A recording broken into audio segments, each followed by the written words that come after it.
So hi everyone, this is Nitish Mehta and you are watching Mehta academy. So अब तक हम लोगों ने पार्ट्स ऑफ स्पीच में नाउन के बारे में पढ़ चुका है, प्रोनाउन पढ़ चुके हैं, वर्ब पढ़ चुके हैं। वर्ब के अंतर्गत हम लोग वर्ब के टाइप्स देखे हैं, जिसके अंदर हम लोगों ने मॉडल ऑक्सिलरी वर्ब के बारे में हमने डिटेल में स्टडी कर चुके हैं। सो आज का जो चैप्टर होगा that will be subject verb agreement. So this chapter is one of the important chapter on the examination point of view. अगर एग्जाम के पॉइंट ऑफ व्यू से देखें तो देन इट्स इम्पॉर्टेंट चैप्टर। सो ये जो चैप्टर है वो इसमें बहुत सारे कन्फ्यूजन क्रिएट्स होते हैं because we have to learn various rules in this chapters. There are various rules and उस रूल्स क्या होता है कि हमें बहुत सारे कन्फ्यूजन क्रिएट होता है। So using this videos I will try to reduce all the confusion that we have and मैं चाहूँगा कि इसको सिंपल तरीक़ा से एंड डिटेल में इसको एनालिसिस करूँ ताकि after watching this videos in at the in there will be no confusion and this chapter that is subject verb agreement. So let me start with the first slide. So आपके सामने जो topic यहाँ पे है subject verb agreement. सो यहाँ पे question आती है कि why we study subject verb agreement, आखिर हम लोग सब्जेक्ट वर्ब एग्रीमेंट पढ़ते क्यों। ओके, सो इसका एक बेसिक फंडा है कि कोई भी सेंटेंस हो, मतलब कोई भी सेंटेंस हो, वो सेंटेंस एक सब्जेक्ट रखता है, एक वर्ब रखता ही रखता है। मतलब वो आर्टिकल रखे या ना रखे, एडजेक्टिव रखे या ना रखे, लेकिन उसके अंदर क्या रहेगा, एक सब्जेक्ट रहेगा एंड एक वर्ब रहेगा। ओके, सो अगर किसी सेंटेंस में सब्जेक्ट रह रहा है एंड वर्ब रह रहा है तो आखिर वो जो रह रहे हैं तो उनके बीच में क्या एग्रीमेंट होंगी, है ना। उसी का जो स्टडी होता है वो सब्जेक्ट वर्ब एग्रीमेंट कहलाता है। Okay, suppose someone is saying he writes a letter। Okay, इस केस में हम देखेंगे तो यहाँ पे मेरा क्या है, सब्जेक्ट है और यहाँ पे क्या है, वर्ब है। ओके, तो मतलब किसी भी सेंटेंस में आपका सब्जेक्ट रहेगा ही रहेगा एंड वर्ब रहेगा ही रहेगा। So if there will be subject and the verb then what will be agreement between them. मतलब अगर सब्जेक्ट रह रहा है फिर अगर वर्ब रह रहा है तो उसके बीच में क्या एग्रीमेंट रहेगी, उसी का जो स्टडी होता है क्या कहलाता है, सब्जेक्ट वर्ब एग्रीमेंट कहलाता है। पहले हम सब्जेक्ट वर्ब एग्रीमेंट का एक डिटेल एक डिफिनेशन देख लेते हैं, फिर इसके बाद इससे रिलेटेड हम कुछ टर्म्स पढ़ेंगे, फिर जो इसका रूल्स है उसके बारे में हम लोग धीरे धीरे स्टडी करते जाएंगे। So basic its basic definition is the use of verb in a sentence according to the number and person of the subject is called subject verb agreement. It means the use of verb in a sentence according to the number and person of the subject। मतलब किसी sentence में जो verb का जो प्रयोग होता है वो किसके अनुसार होना चाहिए, उस सेंटेंस के सब्जेक्ट के नंबर के अनुसार होना चाहिए एंड पर्सन के अनुसार होना चाहिए। मतलब यहाँ पे हमें मेरे सामने दो टर्म यहाँ पे आ गया ना। सबसे पहले आ गया यहाँ पे नंबर, यहाँ पे मेरे सामने दो टर्म आ गए, एक नंबर आ गया एंड एक पर्सन आ गया। इसके बारे में हम थोड़ा सा चर्चा करेंगे, ठीक है। तो एज पर द डिफिनेशन हम लोग अभी क्या देखा कि जो भी हम वर्ब के जो यूज करेंगे तो कैसे करेंगे, किसके अनुसार करेंगे, तो सब्जेक्ट के किसी सेंटेंस के सब्जेक्ट के नंबर तथा पर्सन के अनुसार ही करेंगे। ओके, मतलब यहाँ भी हम लोग क्या करेंगे, वर्ब के जो चुनाव करेंगे तो वर्ब का हम कैसे चुनाव कर सकते हैं, सिंगुलर वर्ब ले सकते हैं, फिर प्लूरल वर्ब ले सकते हैं, नहीं कर सकते हैं। तो हमने यहाँ पे एक वर्ब का भी एक टर्म डाल दिया, ठीक है। तो इसके बारे में हम स्टडी करने जा रहे हैं। इसके बारे में थोड़ा सा ओवरव्यू देख लेंगे। हालांकि वर्ब के बारे में हम पहले ही बता चुका है, बट यहाँ पे भी हमें थोड़ा सा इसका एक ओवरव्यू इसका एक दे देंगे। सो फाइनली यहाँ पे मेरे सामने कुछ यहाँ पे टर्म्स है, जैसे यहाँ पे सब्जेक्ट आ गया, ठीक है। तो सब्जेक्ट वर्ब एग्रीमेंट को समझने से पहले सबसे पहले हम इन सब टर्म को हम एक्सप्लेन कर देते हैं, फिर हम आगे जो भी रूल्स है उसको हम देखेंगे। So the first thing is here the subject. So let me first understand you, let me first explain you what is subject. So subject means doer, it means कर्ता। हिंदी में जिसको हम कहते हैं कर्ता कहते हैं, मतलब कर्ता। And the other thing is object which is कर्म, मतलब क्या जिसपे कर्ता का जो प्रभाव पड़ता है, क्रिया का जिस पे प्रभाव पड़ता है वो क्या कहलाता है, आपका कर्म कहलाता है, that is object. But here we have to study only subject. So subject means doer, karta, someone, the one who is doing the work, you know. one is performing the action which is called subject. Suppose example, he is playing cricket, he is playing cricket. So in this subject, इसमें काम मेरा क्या है, cricket खेलना है, मतलब कोई क्या है, कोई क्रिकेट खेल रहा है, मतलब काम कार्य मेरा क्या है, खेलना। तो इसमें डूअर कौन होगा, who will be doer here, he. Then he मेरा क्या होगा, सब्जेक्ट कहलाएगा, ठीक है। ही जो क्या कहलाएगा, सब्जेक्ट कहलाएगा, ओके। अब यहाँ पे देखिए, अगर हम सब्जेक्ट को हम क्लासीफाई करें तो on the basis of number we classify the subject into two part, you know. The first is singular subject and the second is plural subject, okay. अब जो मेरा सब्जेक्ट होगा वो दो तरह का होंगे, ठीक है ना। एक जो होगा, एक सिंगुलर सब्जेक्ट होगा, एक क्या होगा, प्लूरल सब्जेक्ट। सिंगुलर सब्जेक्ट क्या है, तो जो मेरा नाउन होगा उसमें एक ही लोग कंसिस्ट करेंगे, मतलब एक ही कोई चीज़ होगा जो किसी सिंगल चीज़ को डिनोट्स करेगा ना। एंड जो प्लूरल होगा वो एक से अधिक किसी थिंग्स या फिर किसी पर्सन को क्या करेगा, डिनोट्स करेगा, ठीक है। जैसे suppose someone is saying he, है ना, ही। अगर ही कह रहे हैं, ही कोई ही सब्जेक्ट हो सकता है मेरा, सी हो सकता है ना, ईट हो सकता है। तो ये जो आपका जो सब्जेक्ट है वो क्या होगा, हमें मेरा हमेशा सिंगुलर होगा ना, ही हो गया, सी हो गया, मतलब इसमें एक ही चीज़ कंसिस्ट करेंगे। बट अगर इस पर हम बात करें, जैसे वी कह रहे हैं, suppose someone is sing we are playing cricket, it means there is not single person is playing cricket, but there is more than one people are playing cricket there, you know. तो ये जो मेरा subject क्या कहलाएगा, मेरा plural subject कहलाएगा। और इसका एग्जांपल क्या क्या हो सकते हैं, वी हो सकते हैं, दे हो सकते हैं ना, एंड और भी हो सकते हैं। जैसे हम कोई नाउन्स ले लें, बॉयज़ लेना, बॉयज़, यहाँ पे जो बॉयज़ मेरा जब सब्जेक्ट हो गया तो फिर क्या होगा, यहाँ पे बॉयज़ मतलब बॉय का प्लूरल है, यहाँ पे गर्ल्स हो जाएगा ना। तो ये मेरा क्या कहलाएगा, हमारा प्लूरल सब्जेक्ट कहलाएगा। एंड इसमें भी और हम एग्जांपल ऐड कर सकते हैं, जैसे बॉय हो सकता है, गर्ल हो सकता है, ओके। सो अब तक आपने समझा कि सब्जेक्ट किससे कहेंगे एंड सब्जेक्ट के कितने टाइप्स होंगे। तो on the basis of number there are two types of subject. पहला मेरा क्या होगा, सिंगुलर सब्जेक्ट होगा, एंड सेकेंड क्या होगा, प्लूरल सब्जेक्ट होगा, ठीक है। अब हम बात करते हैं, अब देखिए, अब थोड़ा सा एक वर्ब का हम एक ओवरव्यू देते हैं, ठीक है, वर्ब का। सो वर्ब जो होता है, जनरली जो वर्ब जो होता है उसका there are 5 forms of verb, you know. The first is called V1, second V2, third V3 and fourth V4 and fifth V5, okay. So just take an example of any verb, just like play, है ना, play, okay. Its second form is played, third is played, fourth is playing, and fifth is plays, okay.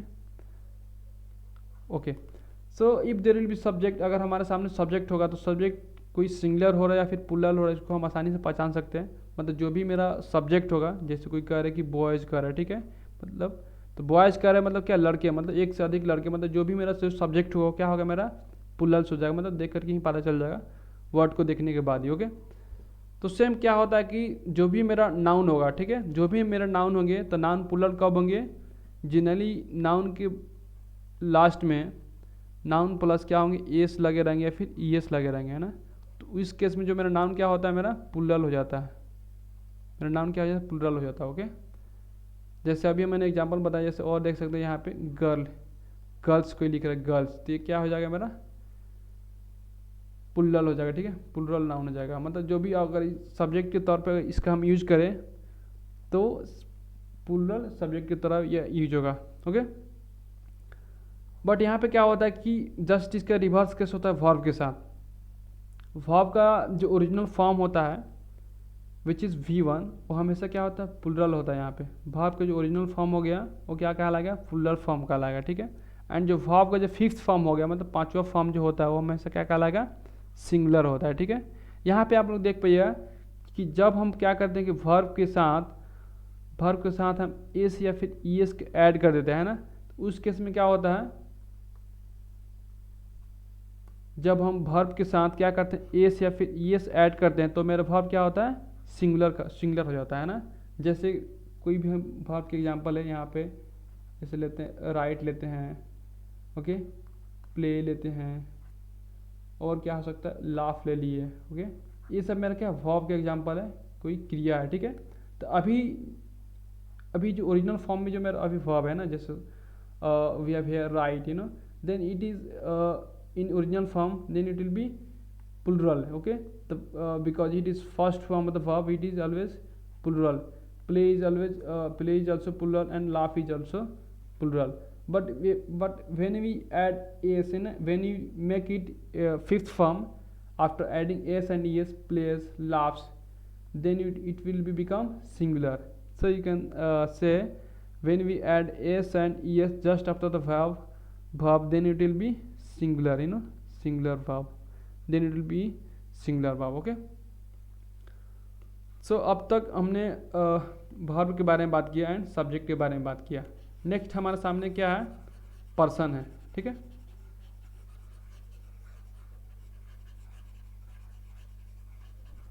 So person को हम समझते हैं, person जो होते हैं there are three person in English grammar, है ना।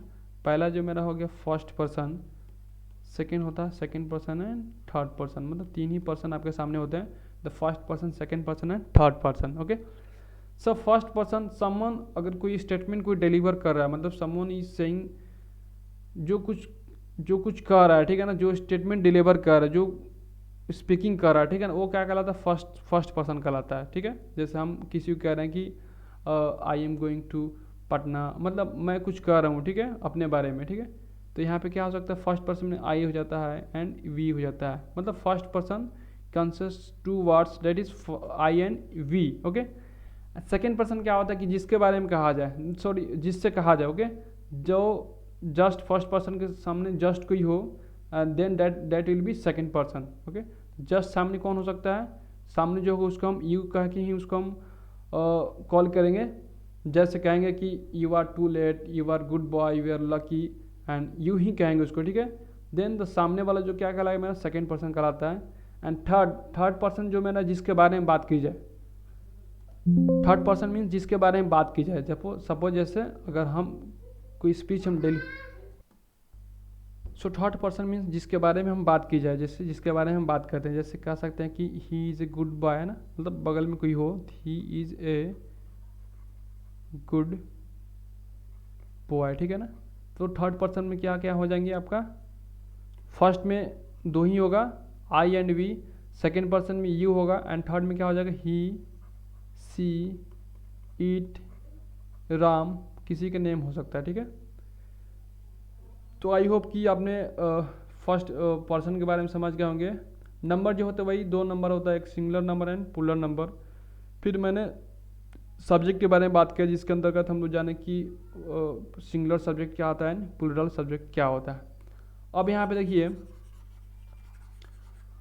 आखिर जो कुछ भी हमने अभी बताया, तो जो टर्म था वो सब्जेक्ट वर्ब जो एग्रीमेंट है उसको पढ़ने में काफ़ी हेल्प करेगी, ठीक है।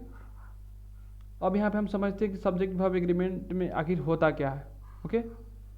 So the subject verb agreement जो चैप्टर है, which is based on the two basic rules. There are two basic rules to understand or to study this chapter, subject verb agreement, okay. It means what will be agreement between subject and verb. So there will be two agreement, and the first agreement is if singular subject, if there will be singular subject, then the verb will be singular, okay. If there will be plural subject, then the verb will be plural, okay. Singular verb, it will be singular verb, it will be plural verb, ठीक है। तो इसमें दो ही basic, इसमें दो ही rule होता है, मतलब सब्जेक्ट वर्ब एग्रीमेंट को अगर आप पढ़ना चाहते हैं, बेटर तरीके से समझना चाहते हैं, तो आपको एक दो ही चीज़ का जो बेस रूल होता है वही आपको याद कर लेनी होगी, ठीक है। पहला रूल क्या कहता है कि अगर किसी सेंटेंस में सब्जेक्ट आपका सिंगुलर हो, तो वर्ब भी मेरा क्या होगा, सिंगुलर वर्ब होगा, मतलब सिंगुलर वर्ब का हम यूज करेंगे, ठीक है। अगर सब्जेक्ट मेरा क्या प्लुरल हो तो उस केस में हम किसका यूज करेंगे, प्लुरल वर्ब का यूज करेंगे, ठीक है। अब यहाँ पे हम इसको एग्जांपल समझते हैं, जैसे दे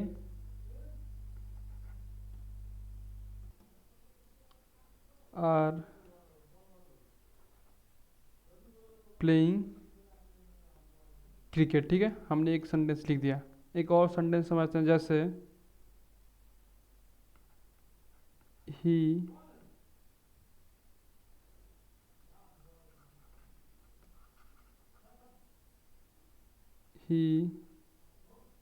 इज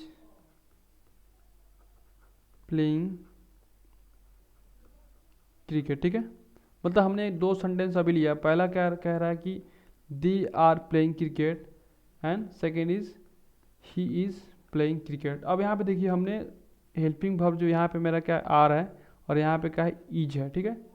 तो हमने यहाँ जो वर्ब यूज किया वो क्या किया, प्लुरल वर्ब यूज किया। आर जो क्या होगा आपका, सो यहाँ का जो मेरा हेल्पिंग वर्ब होगा क्या है, प्लुरल है यहाँ पे, ठीक है, प्लुरल है, ठीक है। और यहाँ पे मेरा क्या, हमने जो वर्ब हेल्पिंग वर्ब यूज़ किया वो क्या किया है, सिंगुलर का हमने यूज़ किया, ठीक है ना। तो यहाँ पे देखिए जैसे हमने पहले जो इसका जो रूल क्या होता है कि अगर सब्जेक्ट मेरा सिंगुलर हो तो वर्ब भी सिंगुलर होगा, सब्जेक्ट मेरा प्लुरल है तो वर्ब भी क्या होगा, प्लुरल होगा। सब्जेक्ट मीन जो वर्क कर रहा है, मतलब जो डूअर है, ठीक है। तो इस सेंटेंस में देखिए कि दे आर प्लेइंग क्रिकेट, तो यहाँ पे क्या है, दे मतलब वे लोग, मतलब जो मेरा सब्जेक्ट क्या हो गया, प्लुरल हो गया यहाँ पे। तो सब्जेक्ट जब मेरा प्लुरल हो जाएगा तो उसके साथ जो वर्ब का यूज होगा वो क्या होगा, एकदम वो भी वर्ब भी मेरा क्या होगा, प्लुरल ही होगा, ठीक है ना। यहाँ पे देख पाइएगा, यहाँ पे मेरा सब्जेक्ट क्या है, ही क्या है, मेरा सिंगुलर सब्जेक्ट है, मतलब कोई सिंगल पर्सन क्रिकेट खेल रहा है, ठीक है। Then we use singular verb here, okay. Then he is playing cricket, he is playing cricket. तो बेसिक यही रूल होता है सब्जेक्ट वर्ब एग्रीमेंट को पढ़ने के लिए। हमें क्या बेसिकली हमें फाइंड करना होता है कि यहाँ पे सिंगुलर सब्जेक्ट कौन है, फिर उसके अकॉर्डिंग हम सिंगुलर वर्ब यूज़ करेंगे, प्लुरल सब्जेक्ट कौन है उसके साथ हम लोग प्लुरल वर्ब का यूज़ करेंगे, ठीक है। देखिए ये जो चैप्टर है काफ़ी एक कन्फ्यूजिंग चैप्टर है, मतलब इसमें जो भी जो रूल्स होते हैं वो कभी कभी मतलब उसमें थोड़ा सा कन्फ्यूजिंग क्रिएट कर देते हैं। But I request you to जो हमने इसमें जो रूल हमने जो मेंशन किया है उसको आप थोड़ा गौर करेंगे तो आप उसको ईजिली आसानी से समझ सकते हैं, मतलब then after watching this all the lecture है ना, आपको लगेगा कि इसमें कन्फ्यूजन आपका कुछ दूर हो गया, ठीक है। सो now moving toward the rules, जो कुछ भी हमने रूल्स अभी आपके सामने जो कुछ प्रेजेंट करने जा रहा हूँ उसको हम एक्सप्लेन करते हैं, फिर इसको आप समझिए ध्यान से। सो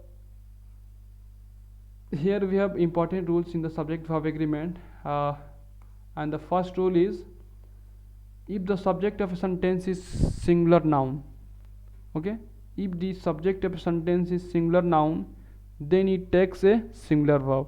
वही बेसिक जो रूल्स जो हमने बताया है स्टार्टिंग में कि अगर किसी सेंटेंस का जो सब्जेक्ट अगर सिंगुलर हो रहा है ना, if there is a singular subject then we use singular verb, okay।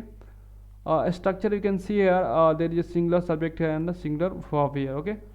So he dash a letter, okay. अब हमारे सामने दो चॉइस है यहाँ पे वर्ब का, एक राइट है एक राइट है। यहाँ पे जो राइट है मेरा V1 है जो कि प्लुरल है, एंड राइट जो क्या है वर्ब का पांचवा फॉर्म है जो कि सिंगुलर है मेरा, ठीक है। अब यहाँ पे हमें क्या फाइंड करना है कि हमें सब्जेक्ट देखना है कि सब्जेक्ट मेरा क्या है, सिंगुलर है फिर प्लुरल है, okay. So here he represent only single person, okay. He dash a letter, okay. So he मेरा क्या है, सिंगुलर सब्जेक्ट है। Then we use singular verb here, है ना। तो मेरा सिंगुलर वर्ब क्या हो जाएगा, मेरा V5 यहाँ पे राइट हो जाएगा। इसमें हम क्या डाल सकते हैं, he writes a letter, he writes a letter, okay. Second example देखते हैं, जैसे इसमें कह रहा है कि Rakesh dash absent yesterday, okay. So यहाँ पे हम देखेंगे जो मेरा सब्जेक्ट है वो क्या है, that is Rakesh, and Rakesh represent a single person. Then the our subject will be singular. In this case we use singular verb here, and we have two choice of verb here, first is was and second is where। was is where is plural and was is singular, then singular subject and singular verb। the Rakesh was absent yesterday, okay। now moving to the next example, and here Raju dash always punctual. Punctual means होता है कि जो अपना एक timing का अपना follow करे, मतलब जो समय पर आ जाए ना, समय पे, ठीक है। सी राजू यहाँ पे जो मेरा सब्जेक्ट है which is Raju, which is singular subject, and according to the rule we use singular verb here, and singular verb is Raju is always punctual. Okay, I hope you got this rules. आपको ये rules समझ में आ गए होंगे। Now हम moving toward the next rule, and according to this rule if two singular nouns are joined with and, you know, if two singular nouns are joined with and then the verb is plural। मतलब जब दो noun क्या हो भाई कि and से जुड़ जाए, तो उस केस में जो मेरा जो सब्जेक्ट होता है क्या हो जाएगा, सब्जेक्ट भी मेरा प्लुरल हो जाएगा। और जब सब्जेक्ट प्लुरल हो जाए तो रूल्स के अकॉर्डिंग क्या करेंगे, उसका जो वर्ब होगा वो भी क्या कर देंगे, उसको हमें प्लुरल कर देंगे, ठीक है। So according to this rule, अगर if there is two singular noun join with and, है ना, सपोज राम हो गया ना, Ram and note use symbol here, okay, suppose someone is saying Ram and Shyam. Okay, यहाँ पे देख पाइए कि यहाँ पे मेरे सामने दो नाउन है, we have two nouns here, first is Ram and second is Shyam, and both are connected with and, है ना, दोनों क्या एंड से जुड़े हुए हैं ना। तो इस केस में जो मेरा सब्जेक्ट होगा, अब मेरा सब्जेक्ट क्या एक ही पर्सन को रिप्रेजेंट नहीं कर रहा, अब मेरा सब्जेक्ट दो पर्सन को रिप्रेजेंट कर, एक राम एंड श्याम को। देन इस केस में क्या हो जाएगा, जो मेरा सब्जेक्ट क्या हो जाए, प्लुरल हो जाएगा, है ना, and then we use plural verb. Okay, यहाँ पे स्ट्रक्चर की हम बात करें तो अगर नाउन वन हो, मतलब दो नाउन की सेंटेंस में नाउन वन प्लस और नाउन टू भी हो, और दोनों किससे एंड से जुड़ा हो, ठीक, एंड से कनेक्ट हो, तो उस केस में जो हम वर्ब की यूज करेंगे क्या करेंगे, प्लुरल वर्ब का ही यूज करेंगे। Okay, so let me take an example here. The first example is Raju and Ramu dash arrived. You have two options here, has and have. Has is singular and have is plural, ठीक है। तो Raju and Ramu, यहाँ पे मेरा जो subject क्या हो गया, अब जो कर्ता हो गया वो प्लुरल हो गया, है ना। तो उस केस में वी यूज प्लुरल वर्ब यार, तो प्लुरल वर्ब क्या हो जाएगा मेरा, हैव हो जाएगा। Then Raju have arrived. Okay, Raju have arrived, ये मेरा हैव यहाँ पे होगा, करेक्ट ऑप्शन हो जाएगा, ठीक है। अब हम बात करते हैं सेकेंड एग्जाम्पल का, जिसमें देखेंगे कि जैसे ए boy and A girls, A boy and A girls dash each other. यहाँ पे देख पाइएगा कि इसमें दो मेरा नाउन है ना, एक लड़का हो गया, यहाँ पे गर्ल्स नहीं, यहाँ पे गर्ल ही होगा सिर्फ। A boy and a girl both are connected with and, है ना। देन इस केस में जो मेरा सब्जेक्ट है, सब्जेक्ट क्या हो जाएगा, प्लुरल हो जाएगा, है ना। जब मेरा सब्जेक्ट प्लुरल हो जाएगा तो वर्ब भी क्या होना चाहिए, वह भी प्लुरल होना चाहिए, ठीक है। तो यहाँ पे देखिए जो लॉब्स जो है ये आपका V5 है ना, एंड V5 क्या होता है, हमेशा सिंगुलर होता है, ठीक है। एंड लॉब जो है क्या है, V1 है, वर्ब का ओरिजिनल फॉर्म है, विच इज ऑलवेज प्लुरल, ठीक है, प्लुरल। तो अब यहाँ पे हम क्या डाल देंगे, लव, है ना। A boy and a girl love each other. Okay, now moving to the next example, here Virat and Dhoni dash done well in this tournament. Okay, has और हैव, यहाँ पे हम हैव डालेंगे बिकॉज यहाँ पे सब्जेक्ट मेरा क्या होगा, प्लुरल हो गया। Then we have to fill have here। Okay, now let's move to the next rule। So according to this rule, if there are few pair words which are connected with and but they represent single items or idea, so we use singular verb before them। अब यहाँ पे देखिए कुछ जो words होते हैं वो and से तो जुड़े होते हैं, बट क्या करते हैं कि सिंगलर चीज़ को, मतलब एक सिंगल आइटम को ही रिप्रेजेंट करते हैं, मतलब सिमिलर थिंग्स को ही रिप्रेजेंट करते हैं, ठीक है। जैसे कोई कह रहा है कि हम लिट्टी चोखा खा रहे हैं, इसका ऐसा मतलब नहीं कि वो लिट्टी और चोखा मतलब दो चीज़ खा रहा है, मतलब वो जो चीज़ होता है एक ही डिश को रिप्रेजेंट करता है, लिट्टी चोखा मतलब साथ में ही आते हैं ना। Just like that you can see here bread and butter, है ना, ब्रेड एंड बटर। कोई ब्रेड एंड बटर खा रहा था, ऐसा नहीं कि ब्रेड अलग है फिर बटर अलग है, बोथ क्या है, दोनों मिला करके एक डिश एक ही डिश को रिप्रेजेंट करता है ना, then that is bread and butter.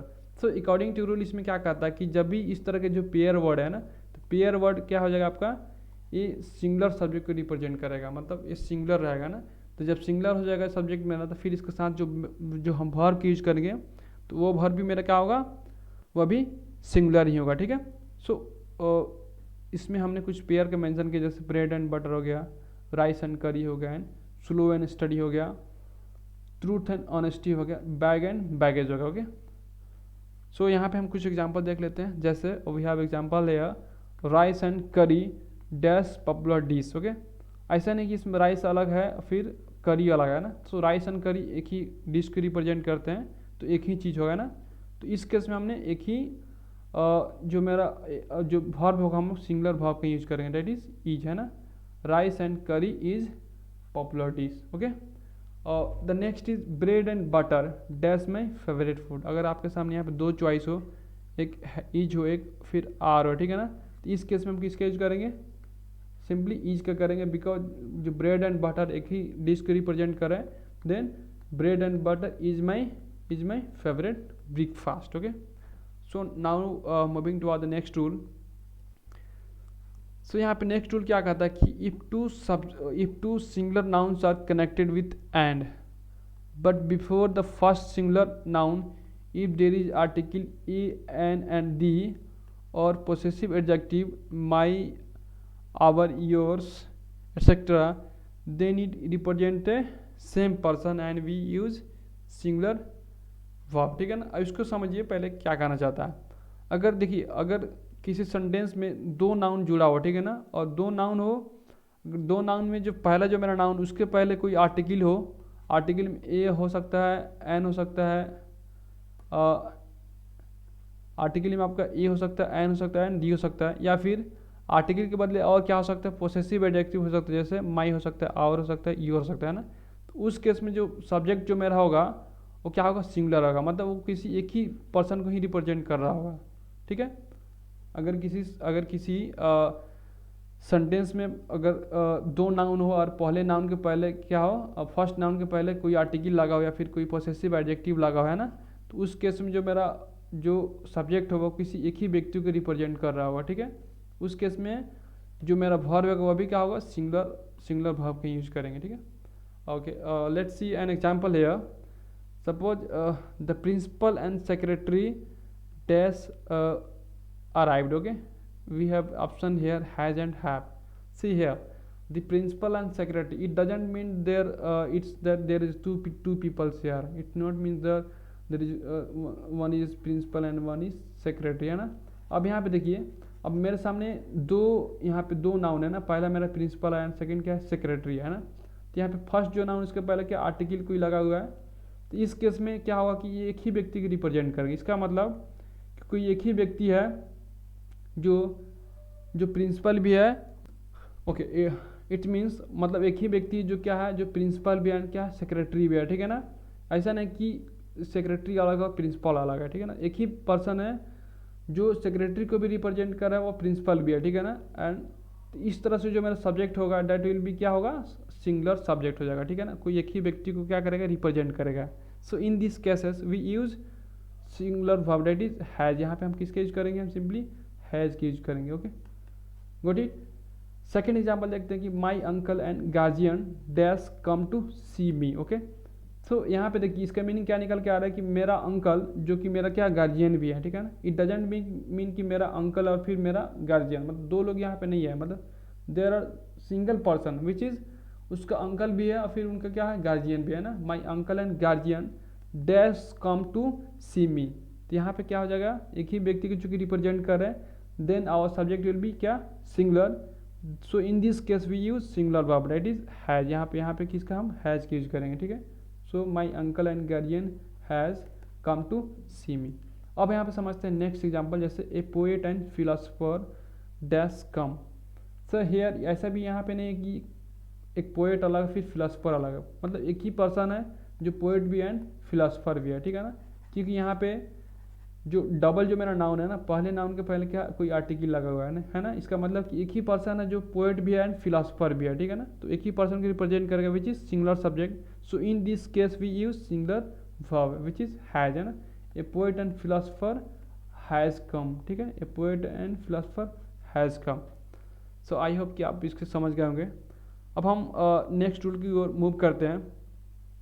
So according to this rule, if there is article और possessive adjective before both noun then we use plural verb. अब यहाँ पे देखिए इसमें क्या था कि सिर्फ पहले जो मेरा जो नाउन था उसके पहले एडजेक्टिव लगा हुआ था या फिर आर्टिकल लगा हुआ था। अब इसमें क्या होगा कि नेक्स्ट रूल में कि दो आपके सामने दो नाउन रहेंगे, है ना, मतलब there will be two nouns and before both of them there will be article और any possessive adjective like my, our and your. Okay, तो उस केस में जो मेरा सब्जेक्ट क्या हो जाएगा, पुल्लल हो जाएगा। एंड उस केस में जो हम वर्ब के यूज करेंगे वो भी कैसा करेंगे, पुल्लल वर्ब का ही यूज करेंगे। So let me take an example here कि suppose someone is saying my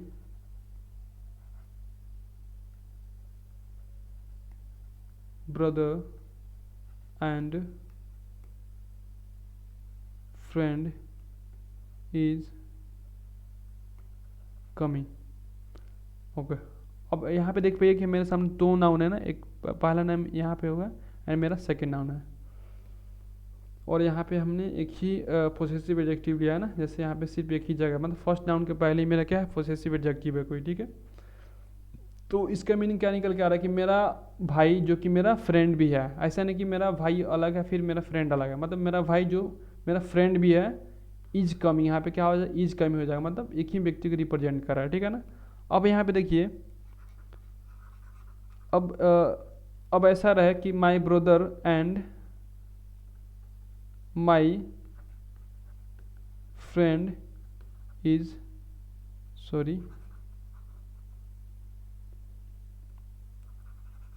my friend dash coming, ठीक है। आपके सामने क्या ऑप्शन रहे, इज रहे एंड आ रहा है, ठीक है।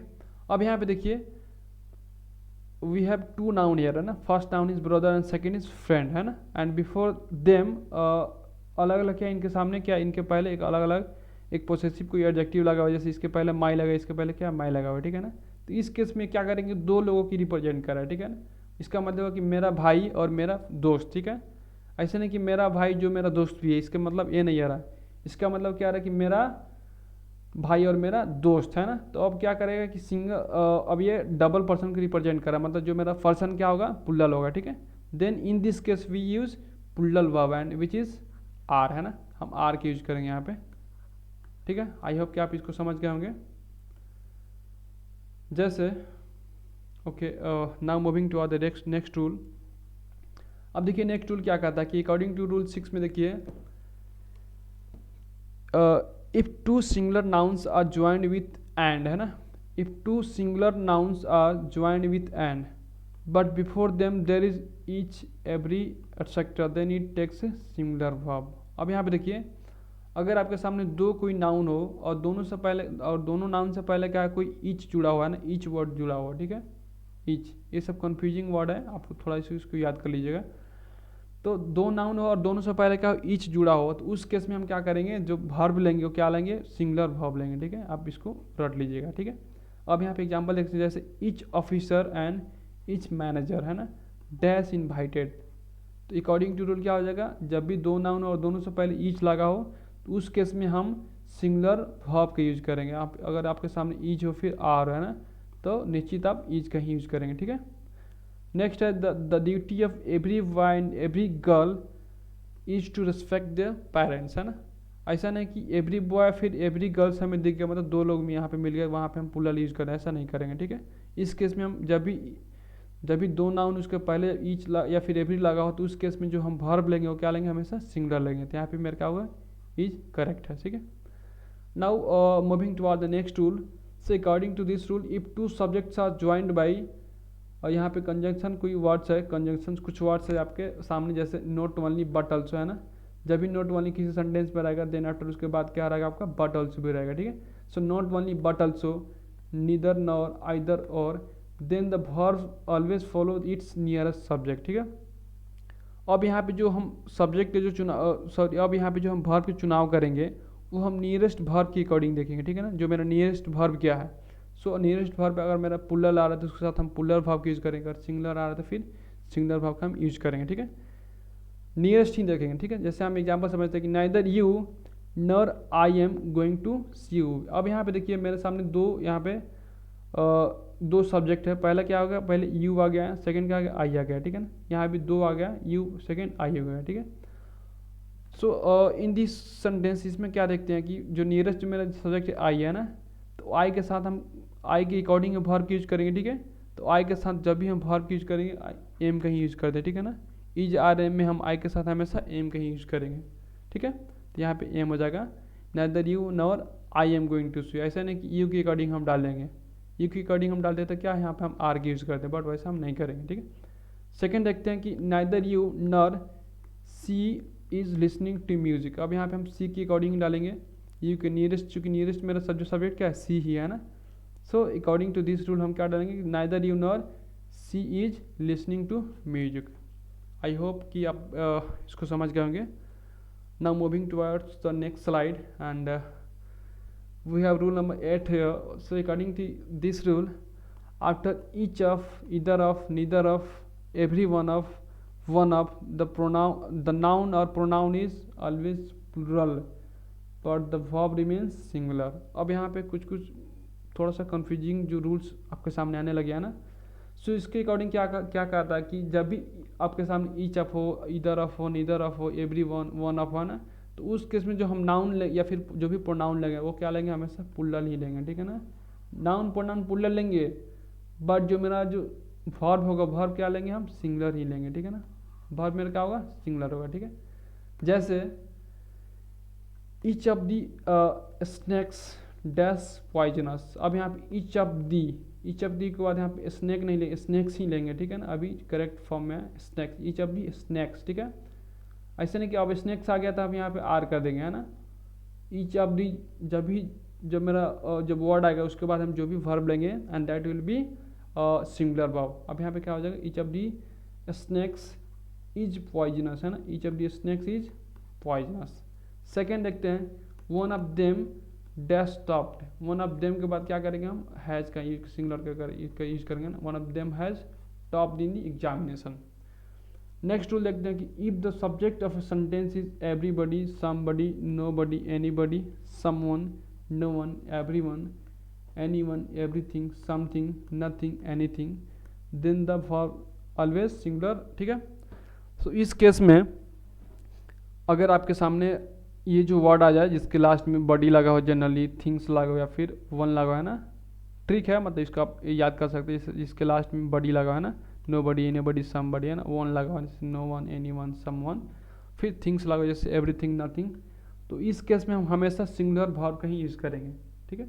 हमेशा सिंगुलर वर्ब का ही यूज़ करेंगे। जैसे यहाँ पे देखिए एवरीबडी, ठीक है, एवरीबडी आ गया, यहाँ पे समवन आ गया, नथिंग आ गया, ठीक है। सो एवरीबडी नो या फिर knows that the sun is a star, ठीक है ना। अब यहाँ पे मेरे सामने दो वर्ब है यहाँ पे, ठीक है। एक नो है, एक नोज है। नोज पांचवा फॉर्म में जो कि क्या होगा, सिंगुलर होगा। नो पहला फॉर्म जो कि क्या होगा, आपका प्लूरल हो जाएगा, ठीक है ना। तो यहाँ पे हम सिंगुलर वर्ब का ही सिलेक्शन करेंगे। सो क्या हो जाएगा, everybody knows that the sun is a star, है ना। यहाँ पे हम क्या डालेंगे, जो मेरा करेक्ट जो फॉर्म वर्ब का जो फॉर्म क्या होगा, यहाँ पे नोज हो जाएगा, ठीक है। Same like this here, someone among his friends likes parting, है ना। लाइक कभी नहीं लिखेंगे, लाइक ही लिखेंगे। नथिंग आर पॉसिबल नहीं होगा, क्या होगा, नथिंग इज पॉसिबल होगा, ठीक है। यहाँ पे ये नहीं होगा मेरा। मूव करते हैं नेक्स्ट रूल की ओर। सो इसके अकॉर्डिंग क्या कहता है कि according to this rule, if the subject of sentence is many, both, few, then the verb is always plural. अब यहाँ पे देखो भाई, जैसे बोथ टॉप आएंगे, बोथ मतलब क्या होता है, दोनों, मतलब इसमें एक से अधिक लोग आ जाएंगे, है ना। मैनी मतलब क्या होता है, एकदम एक से अधिक ही होंगे, है ना। सो इस केस में हम क्या कर लेंगे कि समझ जाएंगे कि जो मेरा जो सब्जेक्ट है एंड दैट विल भी क्या होगा, एक प्लूरल सब्जेक्ट हो जाएगा, ठीक है। So according to the rule, if the subject will be plural then the verb will be automatically plural ही होगा, ठीक है। जैसे यहाँ पे देखते हैं, both dash beautiful and charming, यहाँ पे बोथ आ गया। सो बोथ सब्जेक्ट में क्या प्लूरल हो गया। Then we use plural verb which is, यहाँ पे क्या हम आर की यूज करेंगे, ठीक है। Both are beautiful, Many were invited, not many was, many were invited but few have attended the ceremony. Next rule देखते हैं इसके according, after a number of a large number of, है ना, the noun is plural which is always followed by a plural verb. मतलब जब भी किसी sentence में क्या होगा कि ए वर्ड आएंगे जैसे number of, a large number of, तो जो मेरा नाउन होगा वो क्या होगा, पुल्लल होगा। इसके साथ साथ जो वर्ब जो होगा वो भी क्या होगा, दैट विल बी प्लूरल, है ना। जैसे ए नंबर ऑफ स्टूडेंट्स हो गया यहाँ पे, है ना, student name students, a number of students, has यहाँ पे नहीं है भी होगा ना, a number of students have taken the test, है ना। A large number of people, है ना, पीपल जो मेरा क्या ऑलरेडी प्लूरल नाउन है मेरा, सही है, कंडीशन सेटिस्फाई कर रहा है रूल्स को। A large number of people are coming, यहाँ पे इज कमिंग नहीं, आर कमिंग होगा, ठीक है। A number of people are coming, सही है। सेकेंड देखते हैं 12th रूल नंबर 12 देखते हैं, और इससे थोड़ा सा हटके है, जैसे कह रहा है कि आफ्टर द नंबर ऑफ, है ना, यहाँ पे पहले क्या था मेरा, ए नंबर ऑफ था, मतलब एक इनडिफिनिट आर्टिकल इसके साथ लगा था ना। अब क्या हो कि नंबर से पहले क्या कोई डिफिनिट आर्टिकल जैसे दी लग जाए, दी नंबर ऑफ, है ना, तो उस केस में जो क्या होगा, मेरा नाउन पुल्लल हो जाएगा, ठीक है। उस केस में जो मेरा नाउन होगा वो पुल्लल, सिर्फ नाउन ही पुल्लल रहेगा, बट जो उसके साथ जो वर्ब लगेगा वो क्या रहेगा, हमें सिंगुलर ही रहेगा, ठीक है। उस केस में जो नाउन होगा वो पुल्लल रहेगा, बट जो वर्ब वो क्या रहेगा, सिंगुलर रहेगा। जैसे दी नंबर ऑफ, यहाँ पे देख पाइए एग्जाम्पल्स में कि दी नंबर ऑफ ईवी कार्स, यहाँ पे इलेक्ट्रॉनिक व्हीकल्स कार्स यहाँ पे हो रहा है, ठीक है ना, कार नहीं हो रहा है, ठीक है। The number of EV cars is increasing in India, यहाँ पे आर की यूज नहीं करेंगे, ठीक है। Now moving toward the next slide.